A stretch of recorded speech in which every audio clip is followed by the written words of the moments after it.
Hey, thanks for hanging with us. We're back. It's Friday afternoon here in the Green Rush Live, and we've got a couple more guests. Couple had to leave, but we're going to wrap up the next half hour if we get it through in a half hour, because we've had great conversations with some really powerful women in weed. And as a result, we're kind of running a little bit late. But that's the beauty of operating in marijuana time. The clock doesn't always move like it does when you're on network TV, and being on the internet, we can always stretch it out a little bit. So stick with us. We got some more great discussions happening, and I'm going to pass it back to Tara, who's been doing a great job introducing our guests and keeping the conversation going. So take it away, Tara. Just let me know when you want me to jump in.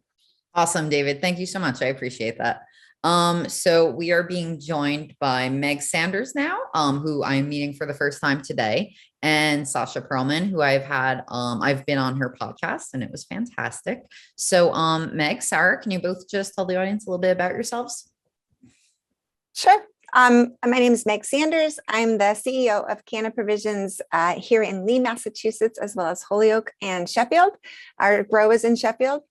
And I've been in the industry since 2009, started in Colorado, was the CEO of Mindful for what feels like, 70 years, but it was only 7. And then consulted quite a bit around the United States. And now here I am living in Lee, Massachusetts, building cannabis again. Very cool. Sasha? Hi there, I'm Sasha Perelman, co-founder of The Stone Age. We are an immersive cannabis museum located in the heart of Chelsea, New York. We just opened doors October 1st, and our space is really dedicated to education, advocacy, and artistry. So it's a non-consumption event space, but it's really teaching mass market on the efficacy of plant medicine wellness and touching on really important topics, including the opioid epidemic, as well as social justice and sexual wellness.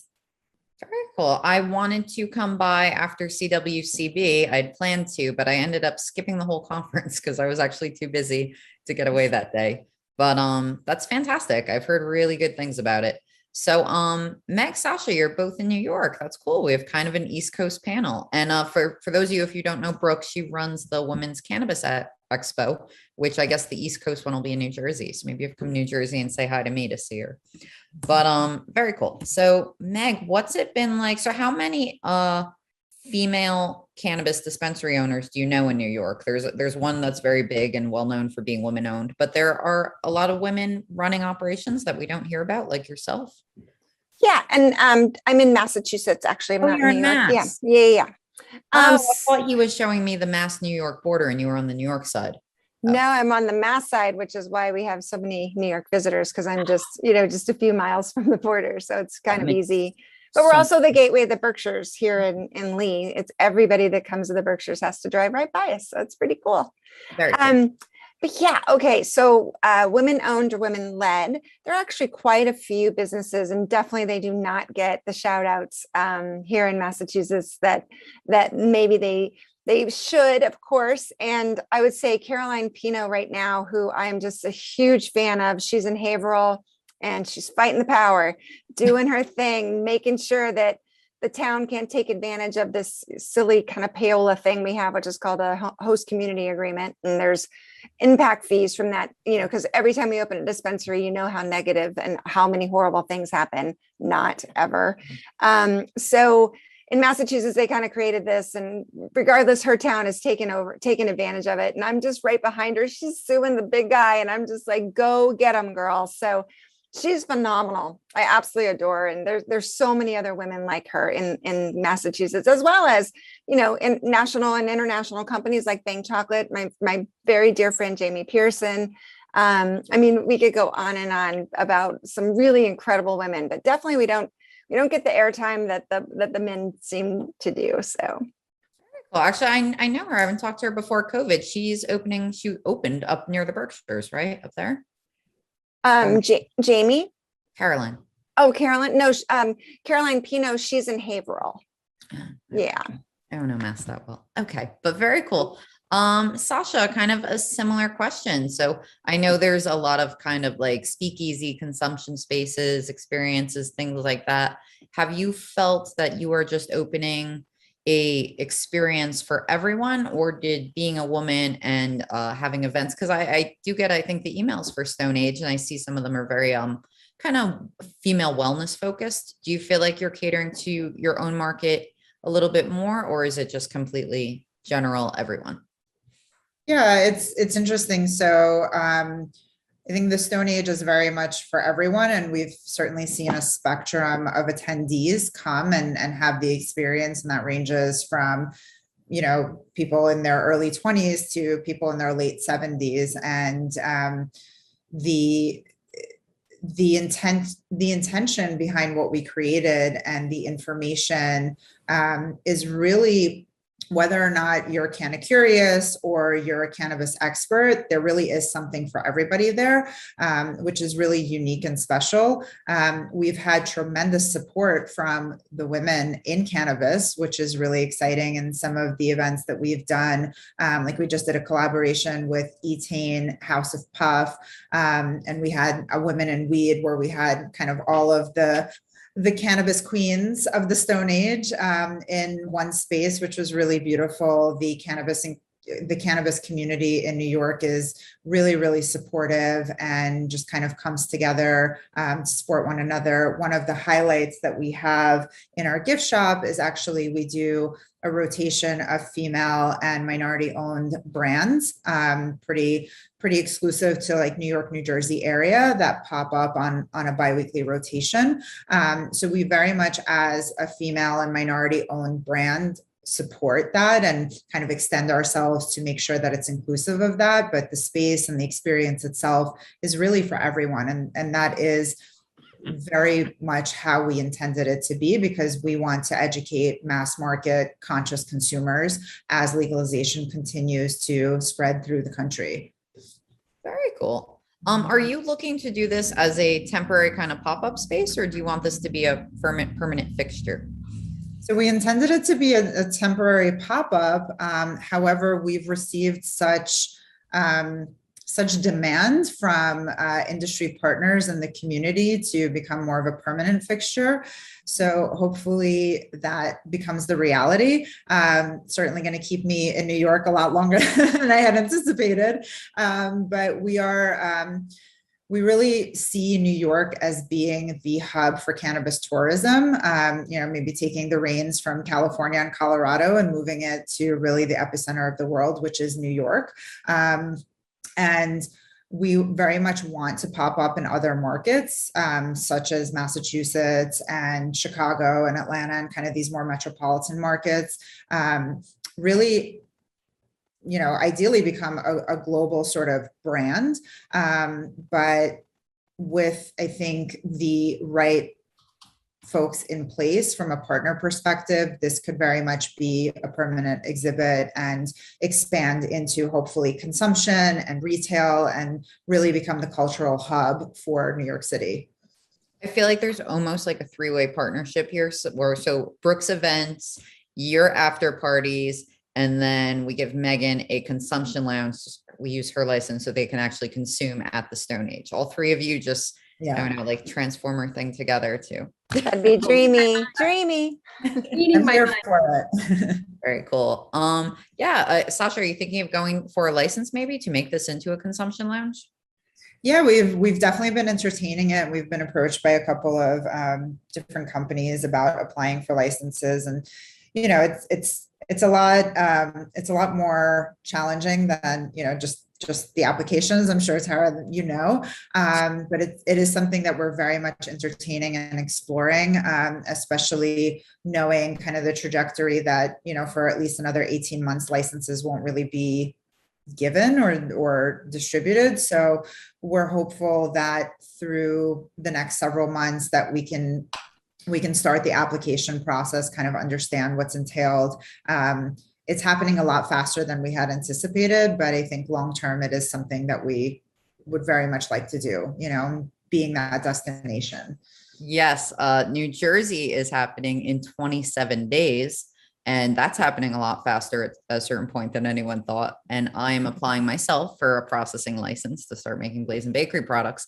And I'm also consulting for 6 other teams. So if anyone's wondering why I have on a hat, no hair, and yellow glasses, it's because I have not unpacked my clothes. I haven't showered and I'm in hiding basically. So yay, application season. Now in Jersey Tower, there are all the licenses open up. It's like the opening gate is December 15th for all the licenses. They're not, for example, delaying. It's just cultivation, just cultivation. Just cultivation.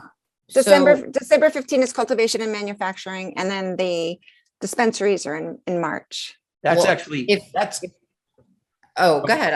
I'll tell you a little inside of baseball about why it's a deadline for some and not others if you want. well, no, I was just going to make a comment. You know, that's actually a smart thing for New Jersey to do, because when you allow all the licenses to start immediately, you can get a retail store opened up way faster than you can put together a cultivation facility. And then even if you can snap your fingers and the cultivation facility is open before the retail, you can't get the plants ready to sell and harvest before the retail store is open, which gives the immediate advantage to the existing growers, which happen to be the medical operators, which are generally the MSOs who will go in, get their medical licenses, even if they're not making money, because they know that plants their flag. And when adult use comes, they then control they have the first mover advantage. Yeah. So the one thing that's really important to be first with in this round, so it's cultivation, processing, and labs. Processing and labs are unlimited.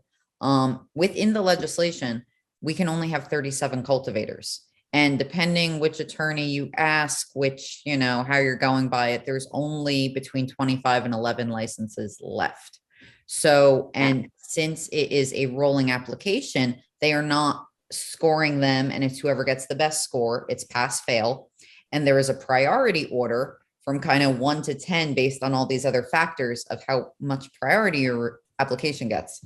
So when December 15th happens, if apps are accepted at 12 o'clock, at 12:01, it's a scramble for those cultivation licenses, which are like the golden ring. And once they're gone, they're gone.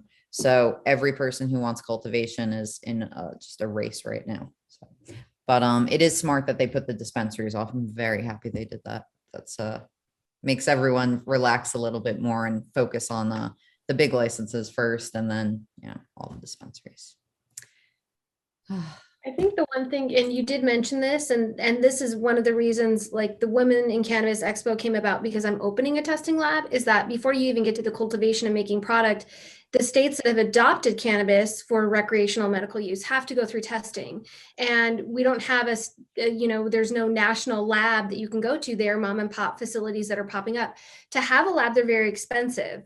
They're one of the more pricier things, depending on if you're a cultivator and you have thousands of acres, and that's going to run you more money. But just to have a lab, the equipment alone is $1 million. And if you go to finance it, they want 40%. So just for the lab that I'm opening, I had to raise 2.5 million just to cover me for 2 years. That's a lot of money. And across the board, again, we don't have a national lab. Nobody does, because every state, their parameters for testing are a little bit different. But that is also a very critical element, because if you don't have your product tested, you can't sell it. So people kind of forget about that, and they forget that it's a real specialty to have those labs, and you got to have them run by specific people. In our state, Nevada, I have to follow the law and have somebody who has a biochemist PhD with 2 years of cannabis experience, or they have to have a master's with 4 years of cannabis experience in biochemistry or chemistry, or they can have a bachelor's with 6 years of biochem and chemistry. But again, where would they get that experience? It goes back to that whole question, the cart before the horse, and looking at the timeline of when Nevada adopted cannabis, and are there people that are eligible for those jobs, or do they have to come from out of state? Wow. Yeah. We need labs badly. That's another thing that you need early on. And Jersey just put out interim rules. We basically copied Maryland's. And a big problem here is, especially with any kind of edibles or expiration, our labs are so backlogged that they're expiring and getting thrown away. Megan, have you had any problems with that up in Mass? We've had a lot of challenges with testing. Some of it has been metric changes that created massive backlogs. This happened last fall, where they took the batch size from 50 pounds down to 15. And so if you can imagine then how many batches we have to do, it's crazy. And because they have to test each individual batch, it just made a massive, I mean, it took almost 2 months to get out of it. We were waiting 2 months for test results. I mean, 2 months, can you imagine? And then that was for our flower. We don't have manufacturing open yet here, but I know everyone felt such a pain point with that. The other thing that happened is our governor, along with the state health department, banned vapes for, I don't know, 90 days. And then when then they pulled it back and said, okay. And then the rule was, well, you could retest all the vapes you had, which we had $250,000 worth of vapes in our store. So we could retest those via the manufacturer. And so that unleashed, can you imagine how many vape carts hit the testing labs? And at that time, we only had two open. So now we have 3, and really it's better. It's getting better all the time. But if there's ever like that weird regulatory change, which I know everybody on here is a regulatory ninja and understands that happens at the drop of a hat, at the whim, at the wind blowing. And then, then just add competency and quality at the labs. It's hard. And just like Brooke was talking about, the amount of people that have like the significant expertise in testing cannabis, it's a really small number.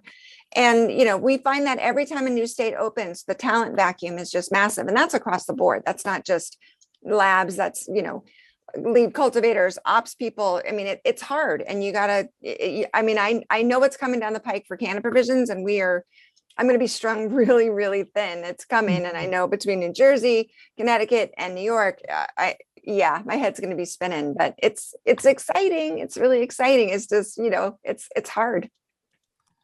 Very cool. David, we're getting close to the end. Is there anything else that we didn't touch on that you want to? No, you've been doing a great job. Thank you. And we've had a great group of guests here. Sasha, I took your in the chat for the panelists is the link if you want to see Sasha's show, and on YouTube, I posted the link there as well. Thank you. It's a great clip. Thank you. Yeah, a little teaser of the Stone Age, and we have some videos on the website as well that kind of give you a glimpse into the Stone Age. It's definitely. So before we do a wrap up, I have a question for each of you, and Brooke, we'll start with you. Knowing what you know now, if you were, I don't know if any of you are country music fans, but like Brad Paisley's got a song from a few years back that if he could talk to himself when he was younger, what would you tell yourself right before you got into this business, knowing what you know now, if you could go back in time? I would have told myself, first of all, I didn't see myself ever working in cannabis. I came back from a background of 20 years in healthcare, and I have a master's in criminal justice. So the first thing, if you would have told me I'd be working in cannabis, I probably would have laughed. Now, the things that I do know and the things I've experienced is that you're going to come up against a lot of challenges. And just when you think you've overcome one, there's 5 more thrown your way. And so you just have to stay with it. And I feel like I'm in a position where I'm in the happiest moment in my life is being here and being in this industry. It's nothing that I expected. It's everything, I guess, that I hope for in a way. It's challenging, it's different, but that just every day is different. Don't expect it to be the same old every day. Sasha, how about you? I feel like Brooke completely read my entire monologue. I echo all of that. Never anticipated being in the industry, although I've always had a relationship with cannabis as far back as I can remember into my adolescence, which has very much evolved. And if there's one thing, I would tell myself is certainly give myself a lot more time because, timing is everything, and things that, because of all of the red tape and all of the obstacles, things that should in a normal circumstance take a set amount of time that, we're used to operating in, take exponentially longer because we're constantly putting out fires and constantly dealing with things that we normally wouldn't deal with in other industries. So I think, staying the course, really trusting the vision, Been very fortunate to have tremendous community. And I think that that's helped me kind of stay the course throughout this and fulfill my vision and my dream of creating something like the Stone Age. But definitely, yeah, time, resources, and a lot of money. Megan, we're going to change the question up for you because you already did this, right? You started out in Colorado, it was? Yeah. And came to Massachusetts. So you already had the opportunity on the drive from Denver to the Western Mass to talk to yourself in the car with all those hours and say, what should I do differently this time? So you've done it in Denver.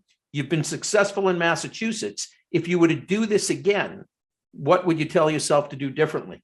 And what was some of the different experiences based in like the Colorado market versus the Mass market? I would say when you asked that question initially, the very first thing that I thought of was choose your investors wisely.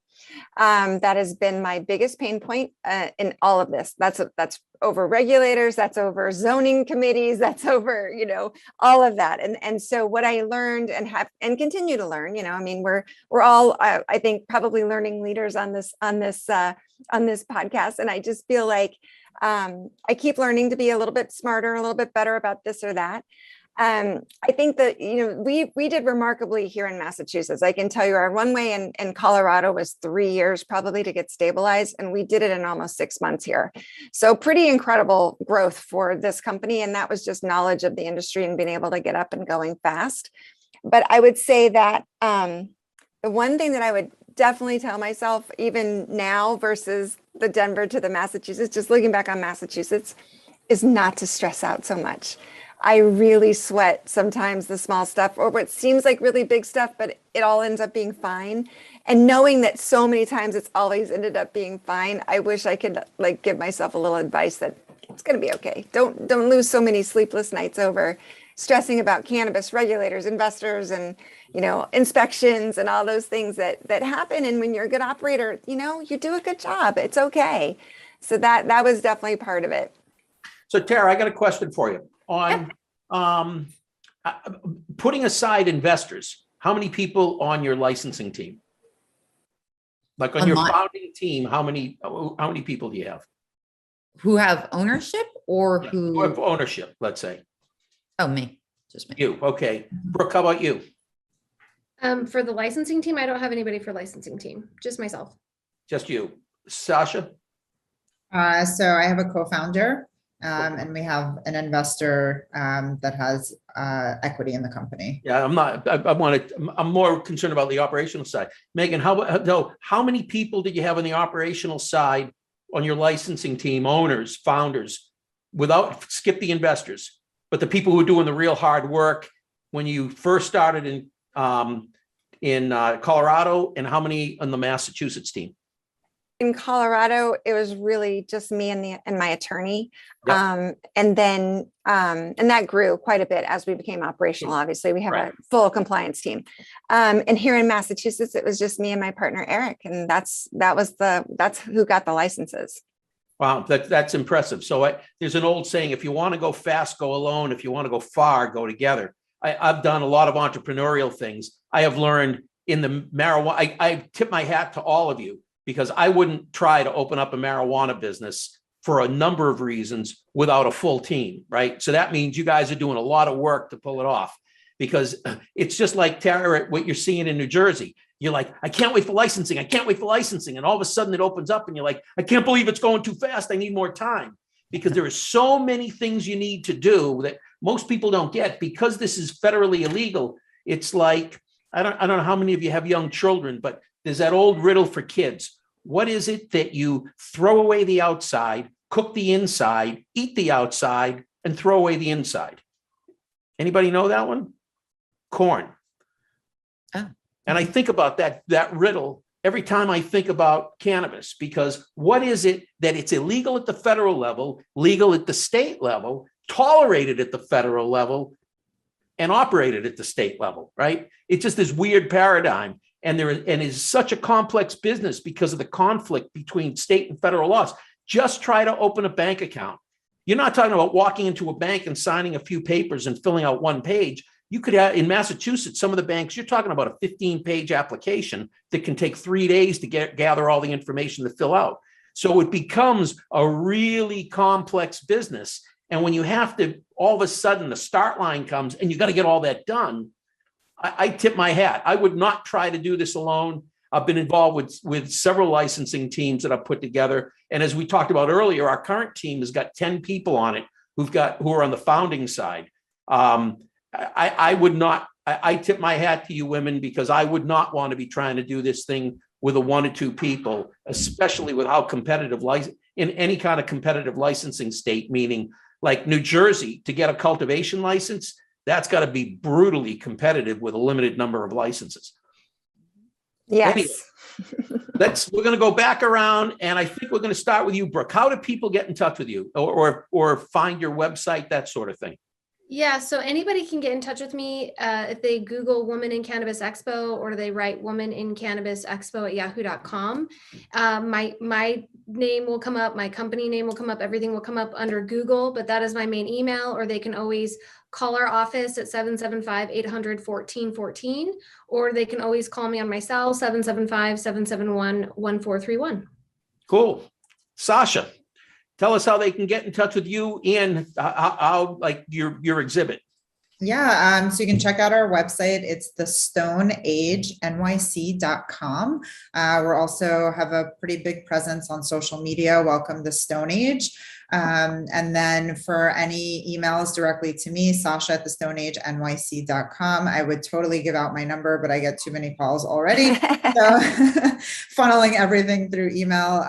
But yeah, all of the latest happenings through the website and through our Instagram.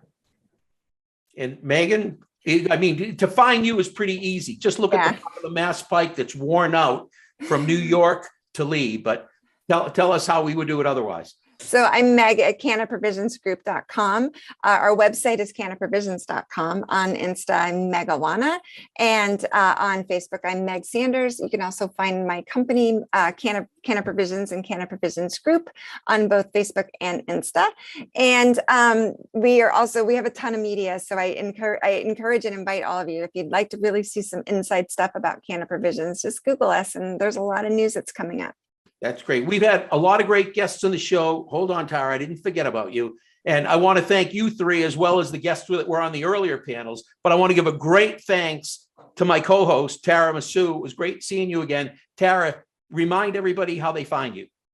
Okay. First off, thank you, David. Great always getting a chance to hang with you.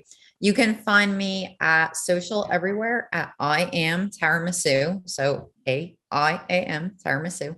And my company is Blazin Bakery, BLAZIN Bakery. So it's blazinbakery.com and everywhere social at Blazin Bakery. That's great. So I want to thank everybody who's here with us, as well as our prior panelists.